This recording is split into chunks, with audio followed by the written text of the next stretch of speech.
Hey guys, it's Julia and welcome back to my channel, and for today's video I'm going to be doing my September reading wrap-up, talking about all the books that I read in the month of September. This month I read a total of 11 books. 5 are contemporary, 4 were fantasy, 1 mystery, and 1 classic. My ratings ranged from 3 stars to 4.5 stars, ending up with an average of 3.5, so that's pretty good for me. 8 of the books I read were in paperback format, 2 were hardcovers, and 1 was an ebook. 8 of the books that I read were by female authors and 2 male authors as well. The first book I read this month was Harry Potter and the Goblet of Fire by J.K. Rowling. This is the 4th book in the Harry Potter series, and I really enjoyed it. I kind of really loved everything that happened, and this was like the most interesting plot and like the whole storyline throughout the book rather than the rest of them. This had like one of the most interesting concepts, even though I really did like The Prisoner of Azkaban a lot, so it's kind of like hard to say which one's my favorite. I did give this one a higher rating, but I still really like Prisoner of Azkaban.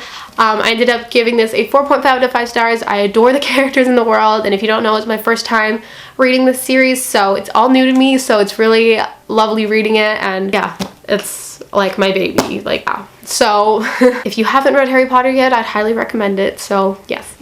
Next up, I read The Virgin Suicides by Jeffrey Eugendies. This was a reread for me.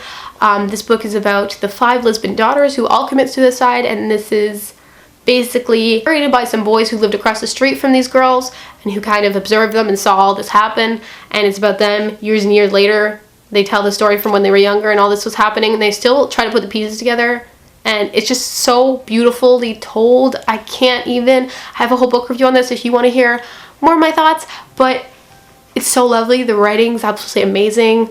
If you're not in the mood for a dark book, don't read this, because this has a lot of things going on. It's basically all dark. There's like not really much comic relief in this book, so be aware of that, but it is so amazing. Again, my second time reading it, and I really enjoyed it, and this time I tabbed it, and like I annotated it and highlighted in it, and I just had a great time, and I did this little thing on the inside cover. Like, I just had a great time. So yeah, I gave this 4 to 5 stars. Next up here, I read Simon versus the Homo sapiens Agenda by Becky albertili. This is a young adult contemporary book about a boy named Simon who is forced to come out of the closet because he's being blackmailed by another boy, and he's been messaging a boy named Blue on email for a little while, and he goes to school but he doesn't know who he is. It's anonymous, you know, and this dude sees the emails, a different dude sees the emails, and then he blackmails him to help him out, or else he'll tell everyone he's gay.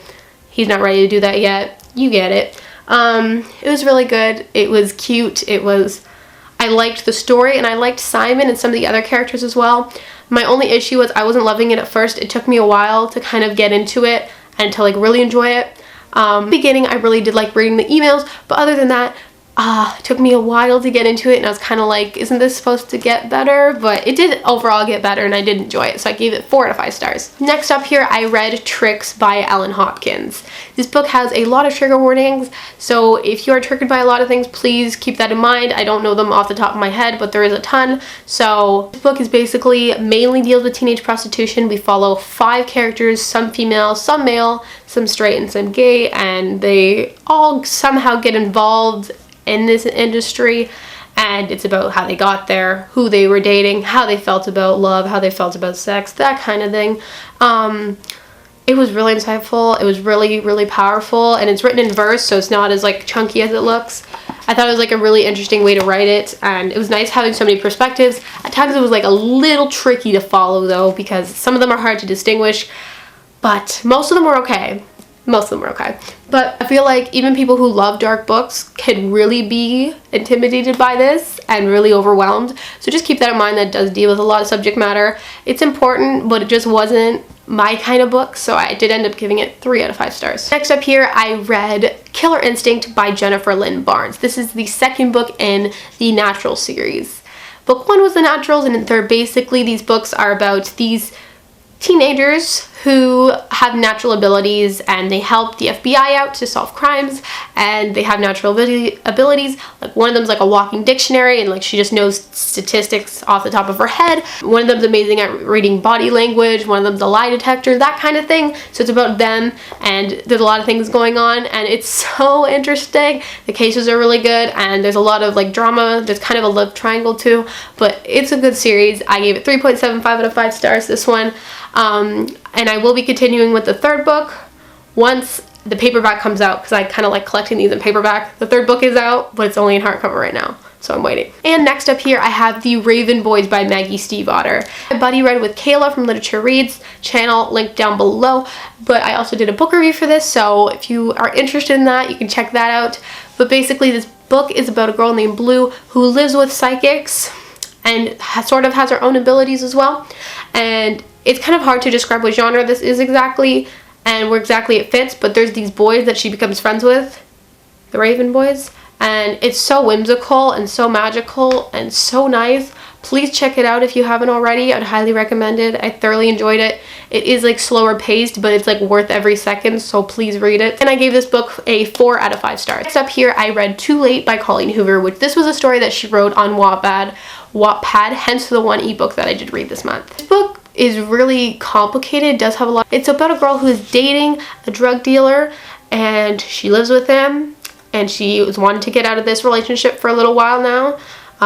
He's kind of has a temper to him, and she can't leave because she doesn't have anywhere else to go, and he's paying for her brother's care because he has a disability, so he's paying for it. So if she left, she would be on the street. So it's like, yeah, but it's really problematic.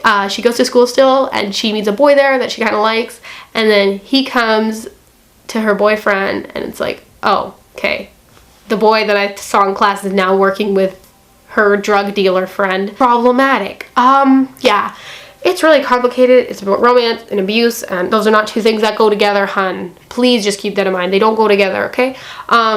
Yeah.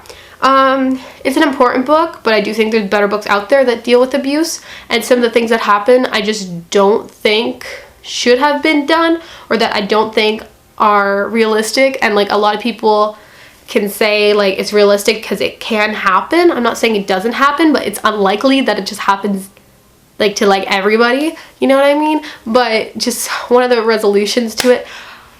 Okay, it was okay. I gave it 3 out of 5 stars. Next up here I have Morphine by Mikhail Bulgakov. I tried really hard, guys. This book is a classic novel that was translated from Russian, and it is about a doctor who gets a letter from one of his colleagues saying that he has fallen greatly ill, and turns out he has an addiction to morphine, and it's about that. And it was really interesting. The writing was good, but it lacked depth for me, so I only ended up giving it a 3.25 out of 5 stars. Next up, I read Speak by Laurie Halse Anderson, YA contemporary book that deals with rape in particular, and it's about a girl who goes to this party right before her freshman year, so right before her 9th grade, and things go wrong. She calls the cops. Now everyone hates her because she called the cops, and she's in grade 9. She's a social outcast. She's just not doing good, and it's about her. And she's also in this art class, so it does have like an art element to it, and it's about her like learning to speak up for what happened to her. And it's so important, and I get why people love it, but I didn't love the writing, I'm sorry, and it didn't hit me as much as I would have liked it to.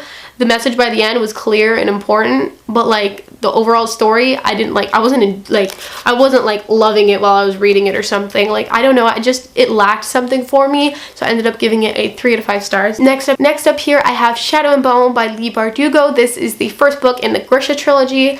I buddy read this with my friend Alexandra, and we had such a great time with this book and buddy reading it. But this book's basically about a girl named Helena, and turns out she's Grisha. She has an ability, and basically if you're Grisha, you're like the top mysterious guy called the Darkling, and yeah, it's a fantasy book. So much things go on, but I quite liked it, actually. I was pleasantly surprised. I've owned this trilogy for like over a year now, like a long time. I've had it for like a long time, guys, and I really liked book 1, so I would suggest picking it up. It's not perfect, but it's kind of like there's not so much going on that it's so overwhelming. Like, I thought it was more of like a simple fantasy for me, because like I'm not the person that's like super comfortable with fantasy, but like I've gotten into it more this month, and I just really enjoyed reading this. I read the majority of it on my phone, actually, but I read some of it physically. But I liked it. I liked the characters, and I thought the writing style was really interesting. I also loved the chapter headings, just saying. So I ended up giving this a 3.5 to like 3.75 out of 5 stars. And the last book I read was Iced by Karen Marie Moning, and this is the 6th book in the Fever series, and I do have a review up for books 1 through 5 in this series. And this book basically is kind of like the spin-off part of the series, and it follows Danny, who is in the Fever, like is in the first 5 books, but like not our main lead. So we follow her in this one. I had some issues. This book was extremely entertaining in a way, like an extremely talented author. Like she knows how to keep you reading, like to keep you on the edge of your seat, how to like add cliffhangers all over the place, how to leave little things lying around. This wasn't her best book though. All the other books I think were way better than this. I didn't like Danny that much. She kind of like borderline cocky and confident, so I was like, girl, like, and in ways I admired her, and in ways I was like, girl, what the hell are you doing? Like, are you okay? She was a little bit stressful, like she had my head spinning. I was like, what the hell? And there was like literally all the guys, like 3 of them were like really abusive, and I was like, get out, please leave, thank you. Yeah, I just had a lot of issues. It was entertaining though, and I did like one of the guys, even though male role model, but like I liked him, and I still liked it. I got more of Mac and Barron's, and yeah, it was a little disappointing in that, but I still enjoyed it and thought it was really kick-ass, so I gave it 3 stars. So these were the 11 books that I read in the month of September. I really hope you guys enjoyed this video. Let me know how your reading month went and all your thoughts down below. I'd love to talk to you guys, and I'll see you guys very soon with a new video. Bye!